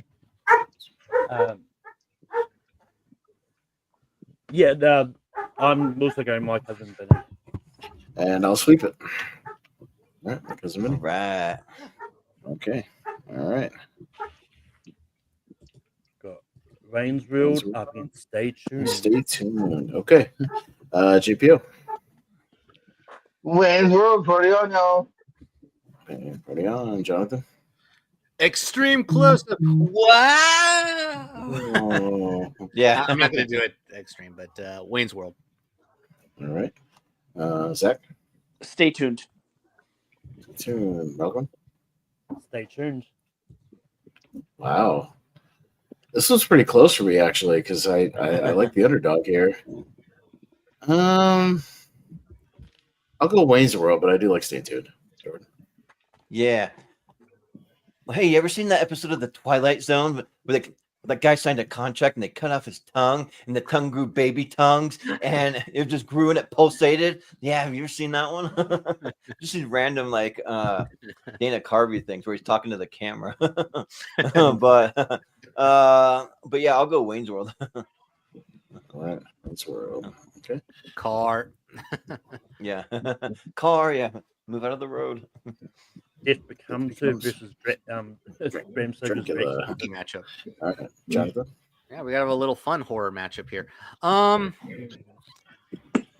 Yeah. Death Becomes Her. No, sir. Yeah. Zach. Dracula. Dracula. Malcolm. Dracula. I'll go Dracula. Good. So I've been trying out my hand now instead of doing crossover poster, making fake Criterion movie poster. So there's the Criterion for Three Ninjas. And there you go. That's not too bad. Yeah. Okay. So yeah, but I'll go Death Becomes Her. And JPO. Death Becomes Her. Okay, got a tie to Zach this time. With Dracula. Dracula. All right. To the Elite Eight. All right. I like the mix. We got a Western, we got two comedies, one courtroom comedy, one kind of spoof parody sort of comedy, and and then an atmospheric horror movie. So yeah, Yeah, Yeah. well, that sucks for Death Becomes Her. that sure does. Yeah. All right, all right. See what joins it here on the other side. Up against single white female. Well, here it's single white female. Okay, Zach, Player. player, welcome. The player's probably gone after a lot of single white females, but the player.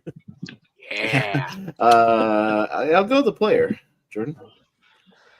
Yeah, I'll go with the player. Player, JPO. Player. Player, and Jonathan. Player sweep.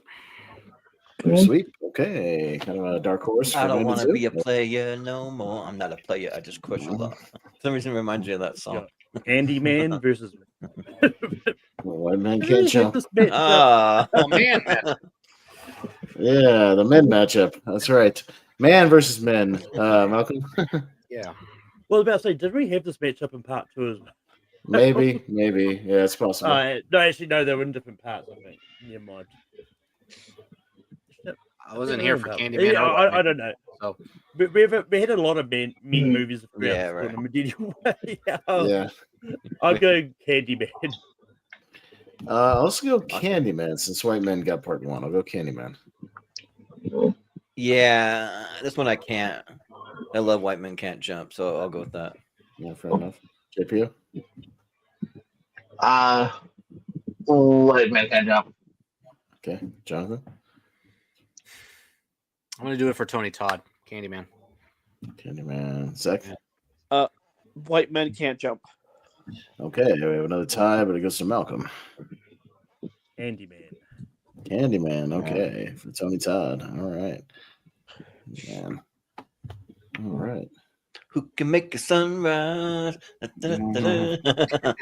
That song in there. Candyman, man. Yeah. Aladdin versus Super Cop. Oh shit. Aladdin Super Cup. Oh no. Aladdin keeps getting a bad run here on Turner Fight. So I'm gonna go Aladdin. He's getting into the Elite Eight. Jordan. Because I really do love Super Cop. I think it's so good. It's like the martial arts master against the street rat. I'll go with Super Cop. JPO. I still gotta go Aladdin. Aladdin. All right, Jonathan. I wanted exact revenge to what happened, but I'm still going to keep my revenge card in play. So I'm going to go Aladdin. Okay. Zach. Aladdin. Aladdin and Malcolm.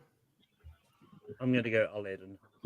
All right, Aladdin. At least make it into the 8. Okay.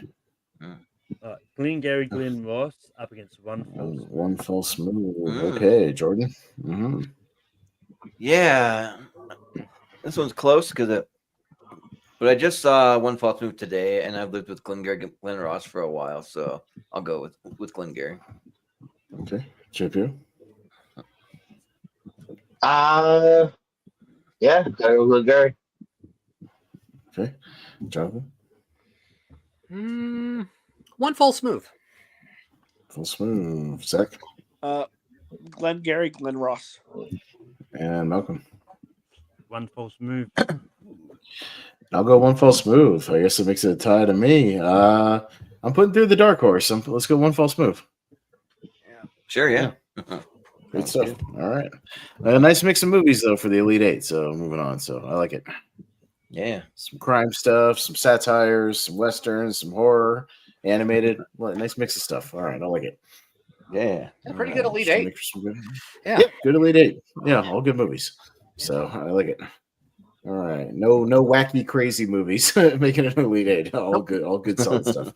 Yeah. All right. Unforgiven and My Cousin Vinny going to the Final Four. JPO. Vinny is more my tempo. Vinny. John? Yeah, I'm glad that Unforgiven won. Let's go, Vinny. Okay. Zach? Unforgiven. All right. Malcolm? Joe Pesci actually released an album which he sings in character from his My Cousin Vinny character. Weird. What? I mean, he was allowed. Like Joe Pesci was a lounge singer before he became an actor, but My Cousin Vinny. Oh, he was the lounge singer. Okay. Interesting.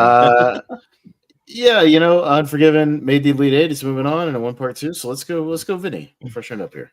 See what happens. Yeah. Yeah, I still gotta go Unforgiven. Okay. But My Cousin Vinny in the final 4, all right? We'll see what happens here. Okay. Got Wayne's World. Dracula. Oh, man. Oh my God, it's Dracula. This must be a dream. Yeah, right. It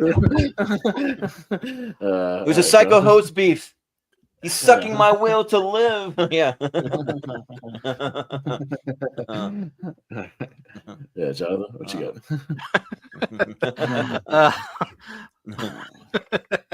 Wayne's World. Oh yeah. Wayne's World. All right. Yeah. Zach. Wayne's World. Oh man. Wayne's World. Malcolm. Dracula. I'll go Dracula. Jordan. Yeah. I'll go Wayne's World. Wayne's World. And JPO, down to you. You're muted. I still got a party on Wayne's. Party on Wayne. All right, Wayne's World. I got a comedy matchup on the left side for the final 4. Yeah, all right. There's one so far from me. Okay. Yeah, good stuff. All right. We got Player and Candyman. Candyman. Zach. The Player. Player. Malcolm. The Player.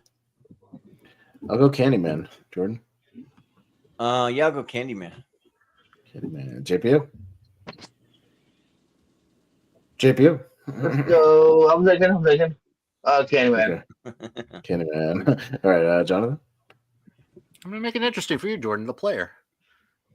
Oh, okay. A tie to Jordan. I'll go Candyman. Okay. Candyman. Yeah, Okay. but whenever I can do it, I'm just cranking out these criterion. Here's white men can't jump on criterion. You know what? That should be a Criterion release. It should be though. Should be, yeah. I wouldn't yeah. be surprised if it did at some point. Yeah. All right. Aladdin in One False Move. Malcolm. One false move. Aladdin. Jordan. Yeah, I'll go Aladdin. And JPO. Aladdin. Aladdin. Jonathan. I love One False Move, but yeah, Aladdin. Aladdin and Zach. Aladdin. All right, Aladdin into the final 4. All right, so we got 2 comedies. We got an animated and a horror movie. I like it for the final 4. But Billy Bob Thornton just could be more evil than Jafar. I don't know. He's pretty evil. I don't know. We'll talk about it off air. Yeah. Maybe. All right, we got My Cousin Vinny and Wayne's World. On me, I'll go Vinny here slightly. Jordan. I'll go Wayne's World. Okay. JP. Swing. JPO. Wayne's World. Wayne's World. Jonathan. Shit. Both in my top 10. Vinny. Vinny. Zach. Wayne's World. And Malcolm. My Cousin Vinny. Okay. All right. Another tie. JPO, we're back down to you for the tiebreaker. What you got? Wayne's World, baby. Wayne's World. Okay. Into the finals. All right. Excellent. Excellent. All right. Okay. On the other side, Candyman and Aladdin. Jordan. I think I'll go Candyman. Candyman. All right. JPO. Let's go. Aladdin. Aladdin. Jonathan. Robin Williams. Aladdin. Aladdin. Yeah. Zach. Aladdin. Malcolm. Aladdin. I'll give another one to Candyman, but I'm not mad about Aladdin going through. All right. Aladdin and Wayne's World. Okay, in the finals. Ooh. Okay. All right. Wayne's World and Aladdin. Here we are again with Aladdin in the finals again. Wow. It's come close a couple times. We'll see what happens. JPO, kick us off. Back down We're to you. not worthy. We're not worthy of this match. Come on. Right. I said that we should be worthy of Wayne's World. Wayne's World gets my vote. Wayne's World. All right, Jonathan. Yeah, two very good movies. Aladdin. Zach. Aladdin. Malcolm. Aladdin. Yeah, it's finally time. It's come close so many times. It's finally time to put it over the finish line. Aladdin. Jordan. Lahuza says, what? Let's go Wayne's World. Him All if right, he says close one. says loser, if he says something else, or he says something says what? Finally. All right, but finally Aladdin wins one. It's come close a couple of times, couple of finals, couple of Final Fours. So Brian will be happy. Isn't that his favorite animated movie? I think is Aladdin. So yeah, he'll be happy. Aladdin finally takes the crown after all this time. Wayne's World, by the way, has never. Wayne's World has never won, but Wayne's World 2, oddly enough, has won a tournament and won our comedy sequel tournament. So Wayne's World, good one. Yeah, Wayne's World 2's one, huh? Yeah, for a second I won the thought comedy sequel. Yeah.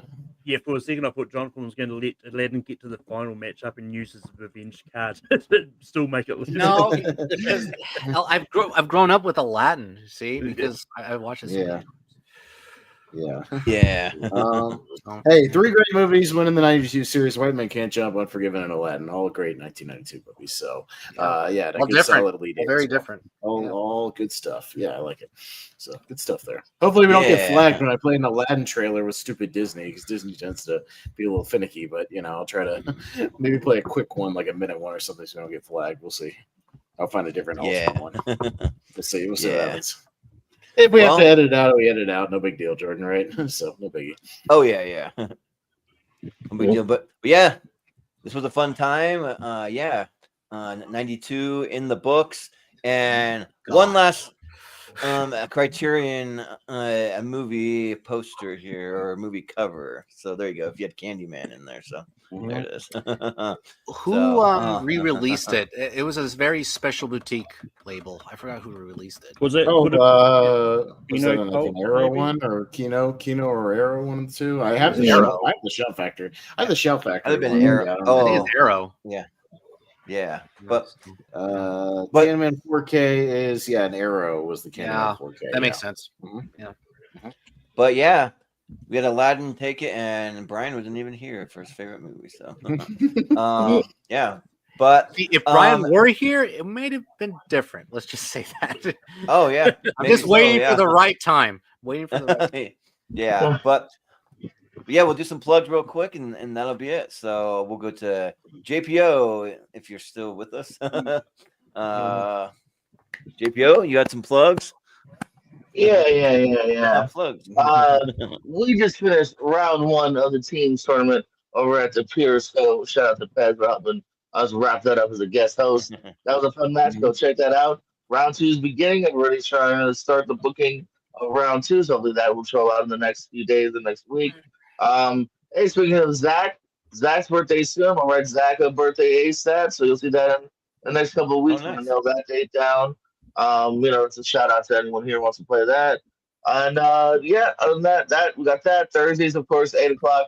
Me and Brandon and maybe Tato soon will be talking whatever movie we watched that week for the first time.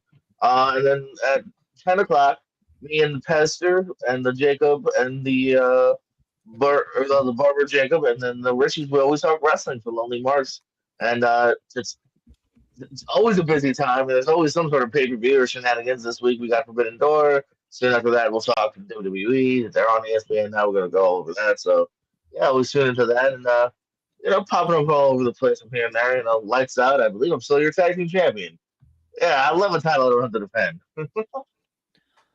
Well, I can tune into the Lonely Mark to find out where they're streaming wrestling, because it feels like it's all over the place now. Like it's on different places everywhere. So if you wanted, man, and like I don't even do it. If you want, you could spend every day watching something. TNA, Yeah. Juggalo Championship Wrestling, GCW. Oh yeah. Right. Well, it's a good problem to have. So yeah, but yeah, we'll go to Jonathan. Where can we find you? Yeah, you can find me. This was a good championship round. Thank God it's out of the way. So I 91 is actually a pretty good year in comparison. So can't wait for 1991. You can find me on social media platforms on Twitter, Instagram, Letterboxd, Blue Sky, and Threads at different variations of Caro or Wrapped Up Movies of 2010. Inception won the whole thing. And my next tournament is Con Artist Movies. I guess in honor of caught stealing. I don't know. Just Con Artist Movies. Very interesting ones in there. I do have a spooky announcement on September 1st, so keep that in the. Stay tuned for that announcement. Ooh. I don't think. Yeah, maybe Wayne and Garth will be there with the Scooby Doo ending. I don't know. But no, stay tuned for that. Let's see what else. As far as Movie Hero Network is concerned. Oh, by the way, I am still in the round 2 of ASAT tournament with the Austin. Nice. So we'll await our challenge. You're welcome, Brian. You're welcome, Brian. There you go. Yeah. There you go, Brian. Yeah. We sacrificed family values, but Aladdin won in the end. Anyway, let's see. What was I going to say? Train of thought. Oh yes, Movie Hero Network is concerned. I'll be back on Tuesday to do the tier ranker fights. The movies with the letter D, starting with D. Yeah. D. Yes. Well, a lot of good movies. No D. Yeah, a lot of good movies starting with the letter D. So can't wait for that one. Yeah. And I'm with with Jordan and JPO with the what was the acting performances one? So that'll be the best to worst. Yeah. I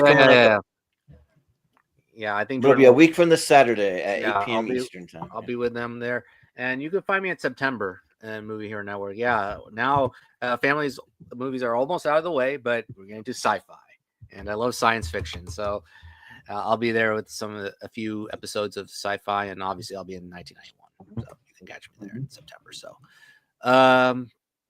that's it.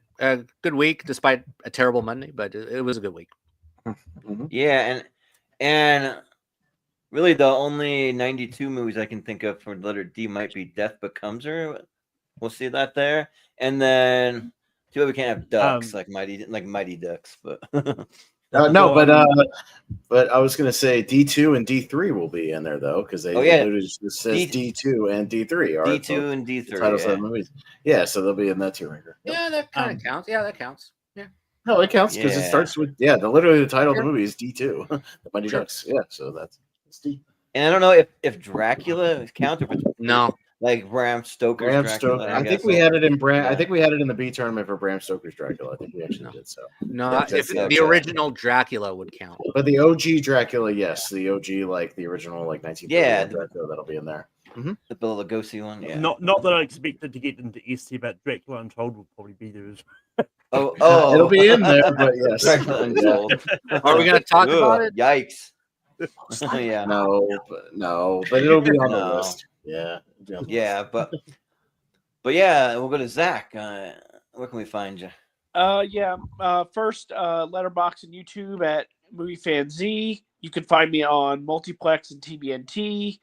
I'll be on ASAT in the future, and as far as Movie Hero Network, you'll see me there in the future. I don't remember what I'm on for, but I'll be around. So I'll pull it up and I'll let you guys know what you have coming next. But yeah, cool.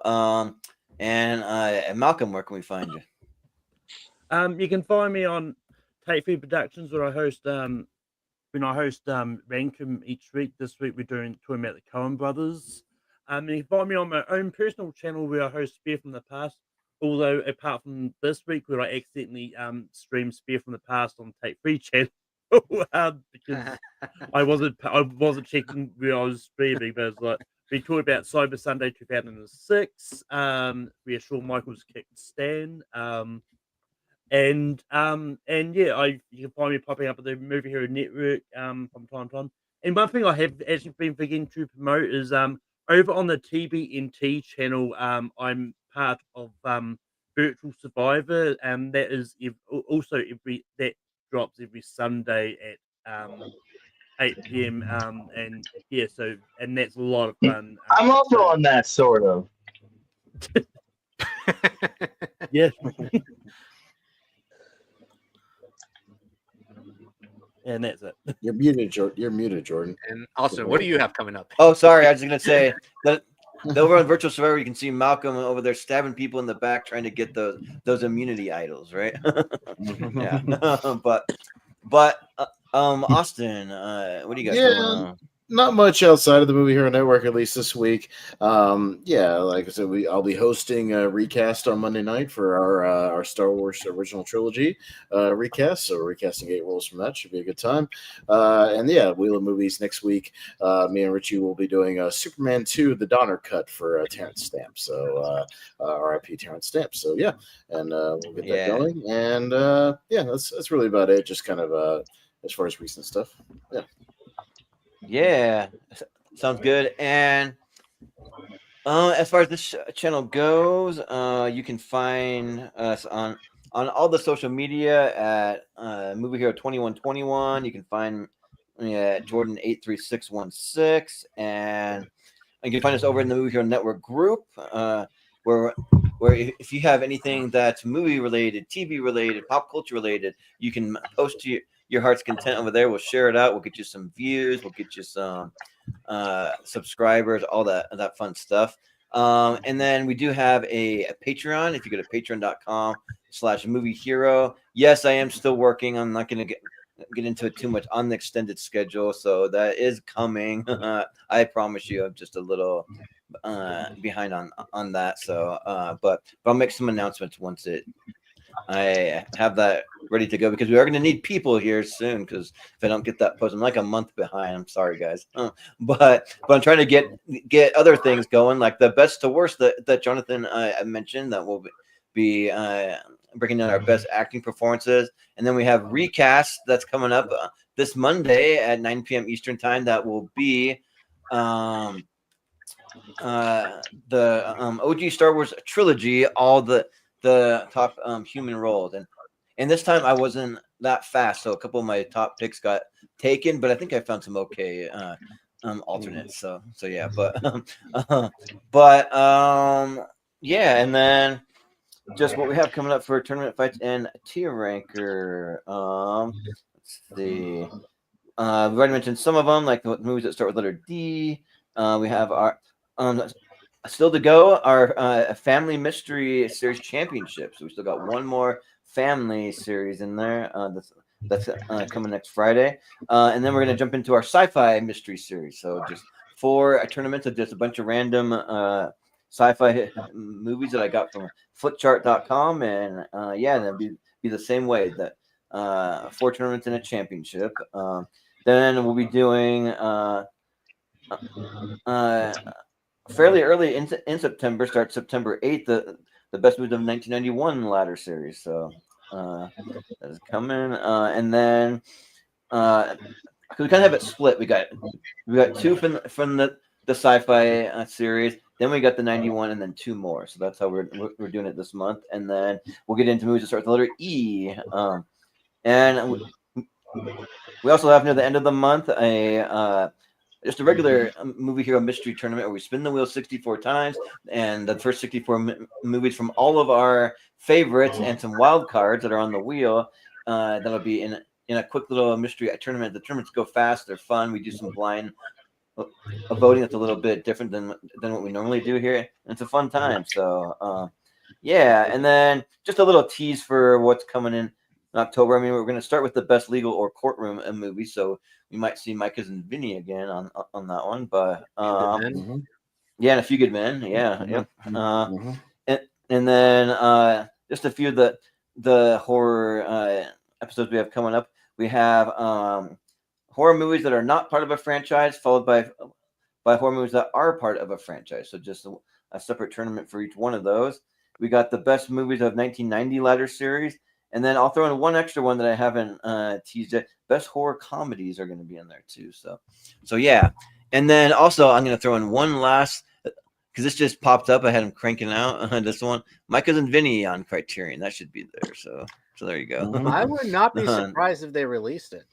Yeah, right. If they release House Party, they could release My Cousin Vinny. Yeah, House Party. Yeah, I mean, come on. Yeah. So, but yeah, that'll do it. And by the way, so. I've got the poll for 1992 up on the Movie Hero Network group, so you can go do that. Oh, nice. I have time to throw it up real quick. So now I don't have to remember for this weekend. So it's up there right now if you want to vote.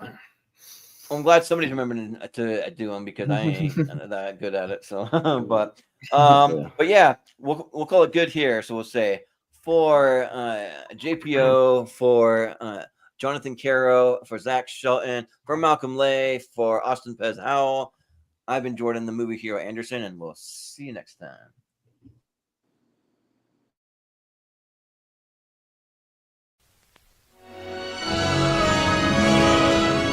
Years ago, Disney's Little Mermaid thrilled audiences around the world. Last year, Beauty and the Beast became the first animated movie to receive an Oscar nomination for Best Picture of the Year.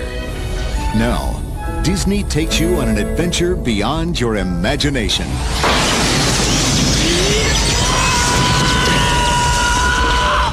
Why? 10,000 years will give you such a crick in the neck. Walt Disney Pictures presents Aladdin. The movie Time magazine calls a ravishing thrill ride, an animated Raiders of the Lost Ark. You have to see it twice. Rolling Stone says Robin Williams is a hip comic wonder. He might just wish himself up a cartoon Oscar. And what better way to make your grand entrance on the streets of Agrabah than riding your very own brand new camel? Watch out, they spit. The Disney Wizards have outdone themselves again, creating another classic fairy tale filled with fantasy, suspense, and exquisite beauty. A whole new world. Don't you dare close your eyes. And Siskel and Ebert rave, this is an amazing piece of entertainment. 2 thumbs up. You ain't never had a friend, never had a friend. It would have taken a miracle to surpass the achievement of Beauty and the Beast. The miracle's name is Aladdin, the best film of the year. Group hug. Ooh, mind if I kiss the monkey? Ooh, hairball. Walt Disney Pictures, Aladdin. The movie USA Today gives 4 stars. Never had a friend like me. Ha! Made you look.